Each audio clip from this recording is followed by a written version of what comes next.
Друзья, всем привет! Вы на канале Mergio Life. Сегодня достаточно ветреная погода, и она неспроста. Дело в том, что компания ПГС в рамках автопробега по России пригласила нас на презентацию китайских малотоннажных грузовичков. Но мало кто знает, что компания Dongfeng – это китайская компания, которая с китайского переводится как «восточный ветер». И сегодня мы с вами посмотрим несколько представителей этого модельного ряда. Погнали!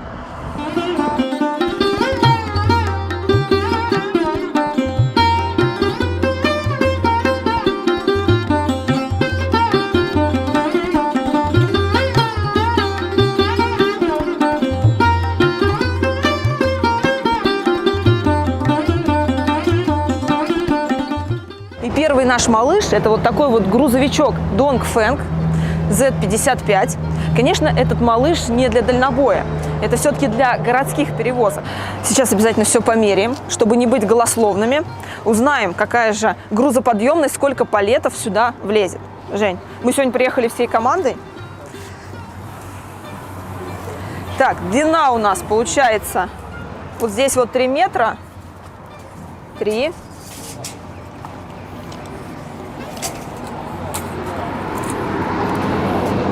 Длина у нас получается 4,40.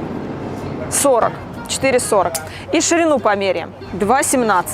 2,17. 2,10. Ну, 2,10 это, да, полезный объем. И получается, что у нас сюда влезет 7 палетов. Если мы говорим о европалетах, то 7 палетов сюда уберется. Нам доступны также и боковые загрузки. Посмотрим внутри. По поводу крыши интересно, что там. Да, крыша тоже на рельсах, так что, в принципе, можно и что-то туда сверху поставить манипулятором. Эта возможность есть такая. Перейдем к техничке. Алексей тоже сегодня с нами. Всем привет. Да, он у нас уже, у него руки чешутся посмотреть, что же мы увидим под кабиной, да, Леш? Да, давай. Интересно? Очень. Тогда давай, помоги. Тут как-то, говорят, надо вот так вот, да? Кабина поднимается просто вручную. Вот Алексей ее вручную сам самостоятельно поднимает. Здесь есть стопор. Да, стопорочек такой. Обязательно стопорочек. Не опустилась. Чтобы никого не придавило и никаких проблем не было. Но все-таки она все равно весит достаточно. Килограмм, наверное, 300, наверное, 200 весит. Я думаю, нет. Ну, хотя, может быть, наверное, да. Ну ладно, не будем. Мы не знаем. Так, ну что мы видим? Во-первых, мы видим двигатель Nissan. Nissan. Это 3-литровый дизель с топливной системой Common Rail. Но здесь нет EGR. Здесь нет EGR. Но экологический класс Евро-5, он достигнут мочевиной. Да, друзья, здесь есть бачочек мочевины. Он, конечно, не как на Scania, он вот такой вот миниатюрный, но он есть. И обратите внимание, 12-вольтовая система, как на «Газели». Здесь вот аккумулятор рядом располагается. Ну и слева, вот вы видите, воздушный фильтр. Еще хотелось бы сказать, что здесь турбина не с изменяемой геометрией. Проще и надежнее. Двигатель привычный, но он устанавливался на автомобиле Nissan Patrol, проверенный временем, этот мотор. Поживем, увидим, посмотрим, как он себя покажет на городских малотоннажных перевозках. И, друзья, как вы видите, да, действительно совместное производство. Дело в том, что эти двигатели собираются в Китае, но на японском оборудовании. То есть это действительно двигатель Nissan, но собран он в Китае. Я смотрю, тут такая маленькая коробочка. Ее, правда, отсюда вам, наверное, будет не видно. Но несмотря на это... Это все-таки 6-ступенчатая коробка. В данном случае это механика, но к концу года производитель обещает выпустить такой же 6-ступенчатый, но все-таки уже робот. Да, вот уже будет роботизированная коробка передач. Это достаточно удобно в городских перевозках, когда постоянная смена передач, постоянное трогание, это достаточно будет удобно. Но, друзья, конечно же, не бывает все хорошо. И все-таки ложку дегтя в банку меда я добавлю.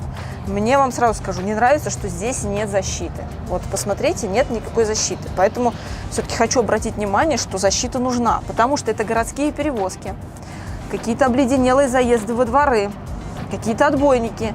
И не дай бог на что-то налететь. Могут быть последствия. Поэтому все-таки я вот хочу еще раз вот показать, что здесь защиты нет, но она нужна. на мой взгляд. Но это мое мнение. Вай, оператор, смотри, здесь замша. Здесь замша изнутри. Прикинь, тут вот такая виброшумка напыляется. То есть, судя по всему, она здесь распрыскивается, распыляется и создается эффект реально, вот как будто я замшу трогаю. Очень приятно, очень такая. Но видно, что это вот именно методом распыления наносится. Раз уж мы здесь, хочу отметить, что подвеска здесь рессорная и спереди, и сзади. Тормоза у нас тут дисковые. Задний мост представлен барабанными тормозами. Смотрите, какая здесь здоровая горловина! Офигеть! А на сколько он литров? Интересно. На 120 литров, Алексей мне подсказывает, на 120 литров. И вот такая вот огроменная горловина. Ну, наверное, чтобы все знали, где она, чтобы, ну, вдруг будет кто-то искать. Тут вот она такая здоровая, большая. И здесь вот у нас располагаются ресивера. Ну и хотелось бы отдельно добавить то, что здесь установлен фильтр. Замена его, в принципе, очень удобно достаточно. Есть такая вот защита от грязи, скажем так, летящего из-под колеса. Баки здесь алюминиевые, что очень хорошо, и они не подвергаются коррозии, точно так же, как и, собственно, ресивера, тоже выполнены из алюминия. Также хочу добавить один интересный момент, что здесь надстройка, сам кузов, имеет свою независимую раму, которая крепится к основной раме с помощью болтов и пружины. То есть во время движения кузов вот этот вот не отвалится, потому что там есть пружина, и все-таки на скручивание будет играть, то есть ничего не случится. Потому что если вы вспомните все «Газель», то там надстройка крепится с помощью стремянок, и еще стоят такие деревянные проставки. Причем это, насколько я помню, по-моему, даже на газоне у меня это было. Да, вот мне Евгений напоминает, что на газоне, да, были деревянные бруски. Здесь этого нету. Но у надстройки также есть свой ВИН, то есть ВИН рамы и ВИН надстройки. Ну и не могу пройти мимо, это прям сразу бросается в глаза.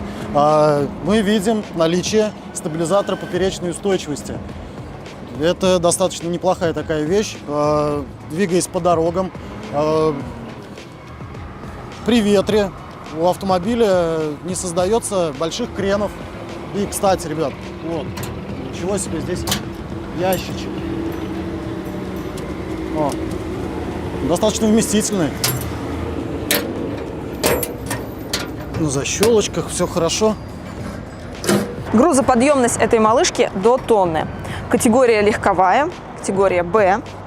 Это для всех тех, кто хочет попробовать, но еще не открыл С, то вот отличный шанс попробовать себя в грузоперевозках. Я думаю, что настало самое время переместиться в кабину и прокатиться на этой технике. Погнали! Так, ну, тут невысоко. Это вам, конечно, не даю. Да, здесь невысоко, здесь достаточно приятненько, приятненько. Едем, едем, едем. Ну что, друзья, конечно, ниже, даже я бы сказала, ниже, чем «Газель» посадка. Руль у нас регулируется по высоте и углу наклона. Это очень-очень удобно. Здесь такая ручка, которая все это фиксирует. О, интересное отверстие. Туда, наверное... А что туда нужно? Туда, наверное, какие-то карточки нужно вставлять, топливные, я так думаю. Удобное расположение ручника. Здесь можно положить матрас, если где-то ночь застала вас с дороги. Здесь, конечно, в городских перевозках это бывает редко, но все же бывает. Поэтому ручник здесь не будет мешать. А также, если вы решили с утра проснуться, позавтракать, выпить кофе, то здесь есть такой вот столик для вашего пассажира. И для вас можно поставить чашечку кофе, а сюда что-то положить. Ну, например, порезать бутерброды, сложить сюда крошки. Вот так вот это все закрыть, как некоторые у нас делают, но не все, друзья. Вот так вот раз и поднять. Все замечательно. Тут вот еще одна есть ниша для стаканчика. Может быть, даже не для стаканчика, а для бутылки воды. Поставить сюда бутылочку воды, ехать и наслаждаться дорогой. Здесь есть мультимедийная магнитола. И где-то я уже ее видела. Многие спрашивали, что, Катя, у тебя стоит за планшет. Так вот, друзья, у меня стоит точно такой же планшет системы Android. Очень-очень удобно. То есть здесь есть и навигация, здесь есть и полностью мультимедийная система. То есть здесь можно абсолютно все. Даже ютубчик можно смотреть, но на дороге лучше этого не делать. Если вы хотите наслаждаться роликами Mergeo Live, то лучше их просто слушать в дороге.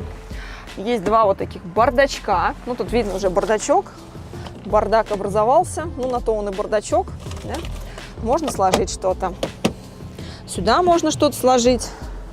Под сиденьями, соответственно, у нас ничего нету, потому что там находится подкабинное пространство. Еще интересный момент – это окошко сзади. Ну, возможно, окошко, ну и зеркало вот заднего вида мы здесь видим. Возможно, это нужно для другой какой-то надстройки или для перегона шасси это окошко, но сейчас, конечно, оно без надобности. Старые добрые солнцезащитные козырьки. Ничего здесь нового нету, как в других марках китайских производителей. Настало время запустить двигатель этой малышки. Запустили. Опять у нас тут магнитола включилась с зажиганием. Здесь есть круиз-контроль, я вижу на руле. И вы знаете, что я заметила интересно? Вот смотрите, где располагается педаль газа. Практически уже к центру кабины. Надо вот так вот, наверное, да, разворачивать. Вот так ногу, чтобы это было удобно. Привыкнуть. Ну, достаточно неудобное расположение педали. Ну, наверное, дело привычки.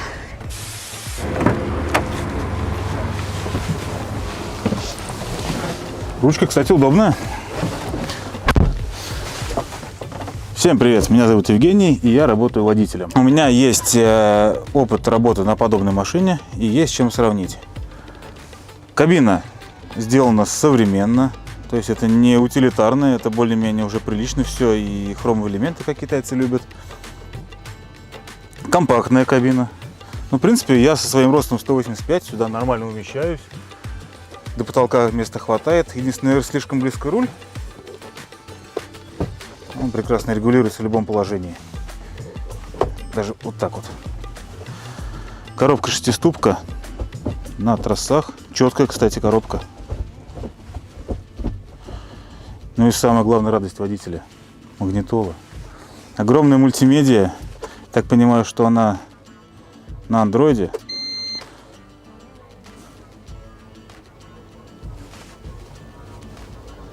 Да? Можно смотреть ютубы, можно смотреть все остальное. Но самое главное, она сделана для другого. Она сделана вот для этого. Здесь установлена изначально с завода камера заднего вида. В принципе, обзор и так достаточно неплохой у машины. Но это такие вещи гораздо легче делают движение по городу. Автомобиль однозначно городской. Никакого дальнобоя на нем быть не должно, потому что здесь нет ни спальников, ничего.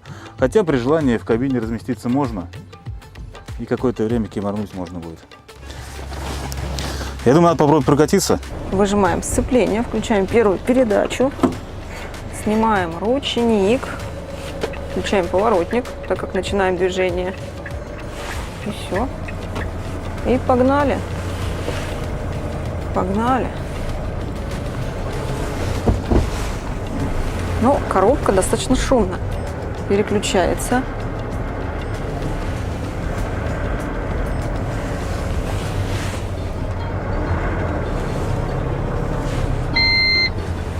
Так, это у нас ругается на то, что мы не пристегнуты, но мы едем по территории всего этого. Даже тягачи. Да, здесь смотрите, друзья, тягачи Донгфенги. Мы видим также, что здесь не только молотонашки, но и тягачи. Но тягачи мы сегодня смотреть с вами не будем. А то вы опять будете кричать: реклама, все плохо, все не так, все не эдак. Сейчас я пристегнусь, чтобы не ругалась. Все. Теперь ничего не ругается, и мы спокойно едем. Ну что могу сказать?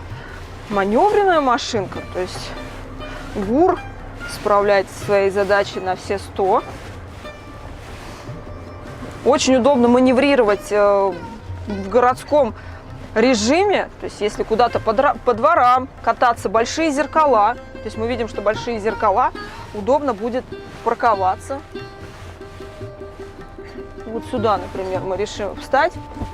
Резкие, хорошие тормоза. Вот сейчас, допустим, захотим запарковаться между двумя большими машинками. И все видно. То есть, вот видите, нам четко видно, куда мы едем. И здесь есть камера. Что, поехали? Да, сразу отображается, что у нас загорелись дневные ходовые огни. Они с автоматом. Фары включаются днем, не надо. Это уже, наверное, в современных машинах как данность. Пробуем. Тормоза пневматические, ручник пневматический. Он никуда не едет. Сцепление высоко достаточно у него. Но это дело привычки, это ни хорошо, ни плохо. Самое интересное — разворот.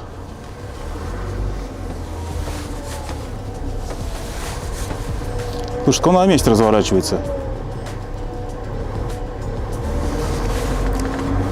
На газоне, когда работал, был у него очень большой радиус разворота.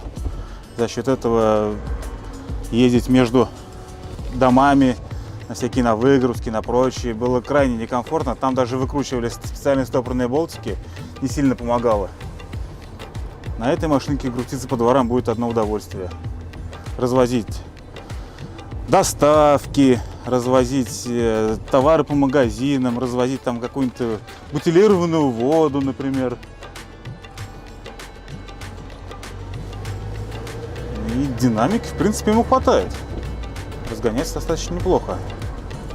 Ну, за счет того, что рессорная подвеска, конечно, грузовичок жестковат. Все-таки это не пневмо. Ну, если сравнивать с «Газелью», то значительно мягче по ощущениям.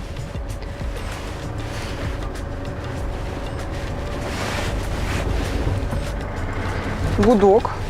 О, тут тоже два положения гудка. То есть можно тихо гудеть, точнее громко, а можно тихо, как вам нравится. То есть если перед вами фура, вы хотите погудеть, вы можете погудеть громко. А если какая-нибудь Audi или BMW X6, то, конечно, лучше погудеть вот так вот. Вот так вот лучше. Ну, вы поняли. Да, скромненько погудеть.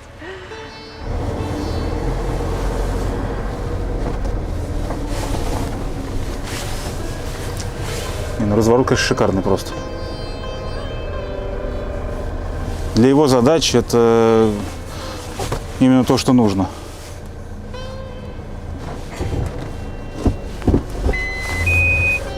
Ну?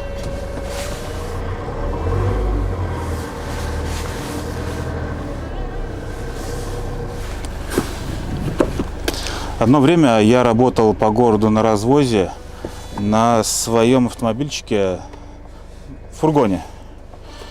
И вот такой автомобиль, конечно, мне бы подошел гораздо лучше под мои задачи, потому что у него больше вместительность, больше маневренность, на самом деле, чем даже у того, Peugeot Boxer-то был. Ну, помимо развлечения, это магнитолы, здесь весь остальной комфорт для водителя присутствует. Это, смотрю, подогрев сидений есть, причем в том числе и пассажирского.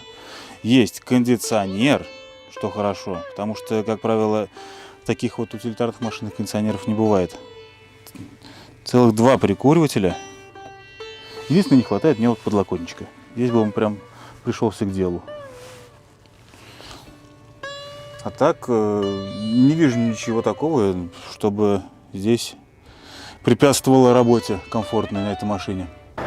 И плавно переносимся от категории Б к категории С. Перед нами Dongfeng S120. И это уже самосвал общей массой 12 тонн. И в нем можно перевозить аж до 9 кубов песка.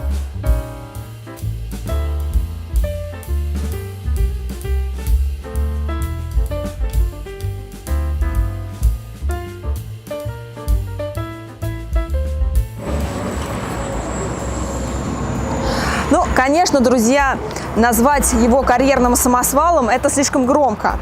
Но для строек, для перевозки сыпучих материалов, для перевозки пиломатериалов, для вывоза мусора этот грузовик я думаю, будет незаменим. Раз уж у нас сразу сходу зашла речь об этом кузове, то скажу сразу. Здесь, во-первых, установлен датчик, и на ходу кузов не поднимется. И сейчас сразу вам покажу, как поднимается кузов. Ручка, кстати, удобная здесь. Ну, кабина идентичная, как и на предыдущей модели. Заводим. Дальше выжимаем сцепление, включаем эту кнопочку, настраиваем скорость.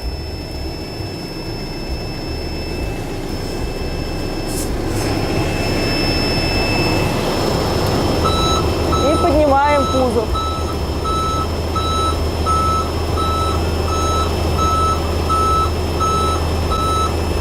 Слышим звуковое сопровождение, чтобы все четко знали, что происходит, были внимательны и не стояли сзади.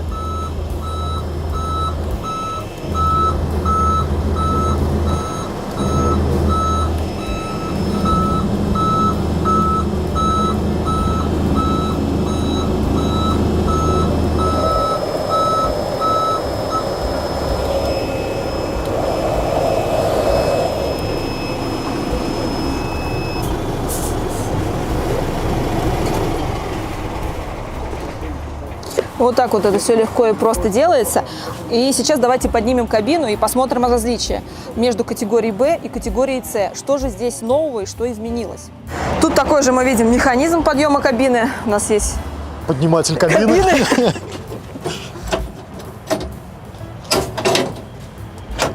Хоп.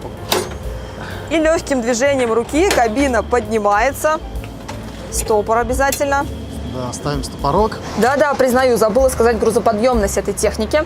Грузоподъемность 8,5 тонн. И здесь под капотом мы уже видим более серьезный агрегат. Это Каменс. Да, объемом рабочим 3,8 литра, мощностью 152 лошадиных силы. И здесь видно, да, по силовой установке, что она и больше размером. Увеличена, скажем так, по сравнению с тем автомобилем кассета радиатора. Больше требуется, так как охлаждение для автомобиля. И остался наш любимый Common Rail. Куда же без него? Наш любимый, да.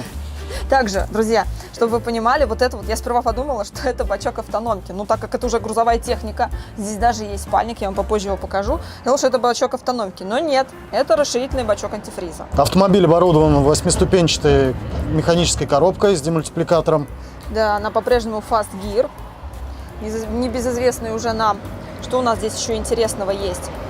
А также мы имеем бархатную шумку. Леш, ну потрогай, какая она классная. Да. Вообще я от нее кайфую, да?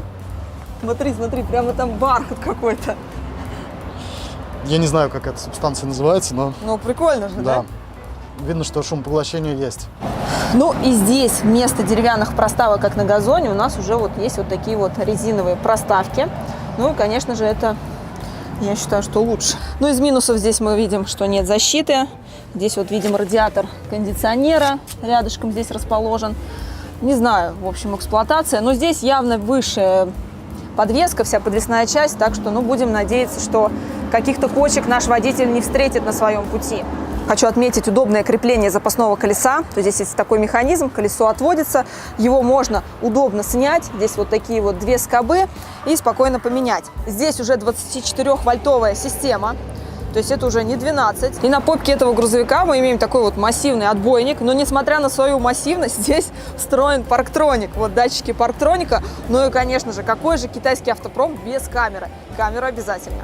Здесь у нас уже коробка 8-ступенчатая с демультипликатором. Как вы видите, в остальном кабина не изменилась от предыдущей модели. Имеется спальное место, попозже я вам про него расскажу, и мы его посмотрим. А также, ну, как видите, да, вот здесь вот 24-вольтовая система. Кондиционер, тоже очень приятный бонус. Ну что, можно ехать, попробуем. Ну, вы знаете, коробка здесь переключается, она не такая шумная, и она переключается... Шаг переключения меньше, чем на предыдущей модели. И как-то я поувереннее ее переключаю. Ну, наверное, потому что я больше по грузовикам все-таки, а не по легковой технике, не по категории Б. Я уже отвыкла от категории Б, мне все поближе. Да, мы слышим дизелечек, урчание дизелька, как он здесь урчит. Так. Делитель. Так. Делитель. Вот, наверное, будет правильно все-таки на 5-ю переключиться. И мы разгоняемся уже до 20 км в час. И я смотрю, здесь тоже очень большие зеркала, очень удобные. Переключаемся на пониженный ряд и включаем 4-ю передачу.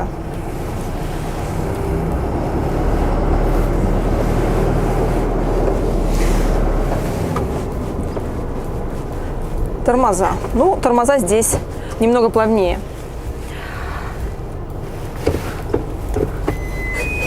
Слышим звуковое сопровождение. Да, вот его здесь слышно. Видим также камеру, как я сказала ранее, которая не даст нам въехать в столб. Большие зеркала, лопухи. Ну, конечно, это удобно при парковке.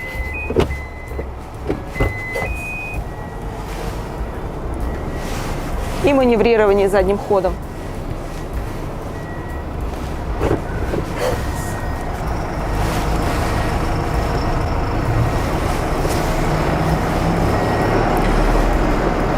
Надо отметить, что машина тоже маневренная. И это очень удобно. Например, при маневрировании в каких-то узких участках. Например, в садовых товариществах. Электростеклоподъемники. Ну, здесь я уже говорила, все примерно идентичное. И у этой модели, друзья, есть спальник. То есть есть спальное место. Да, оно узкое. То есть крупному человеку здесь будет тесно. Но, в принципе, чтобы отдохнуть, вытянуть ноги, потому что иногда все-таки перевозки бывают, осуществляются из одного города в другой или по области, ночь застала в дороге, и вытянуть ноги иногда вздремнуть просто необходимо. Поэтому большое дело, что здесь есть спальное место. Хотя такое вот полуспальное, но все равно оно есть. Не хватает, конечно, автономного отопителя, но говорят, что к концу года уже эти машины пойдут оснащенные автономками. Вот такие грузовички мы сегодня посмотрели. Различный модельный ряд, как малотоннажные, так и среднетоннажные. Поглядели даже на тягач. Я считаю, у всех этих грузовичков будут свои ниши. В первую очередь, я так думаю, будут коммунальные службы. Это компактный самосвальчик, это вот такой вот небольшой эвакуатор, манипулятор. Ну а на этом с вами мы прощаемся. Ставьте лайки, подписывайтесь на канал. Всем пока. Удачи вам на дорогах. Всем пока, Катя. Давайте. Удачи вам на дорогах. Всем пока. Ты говоришь всем пока.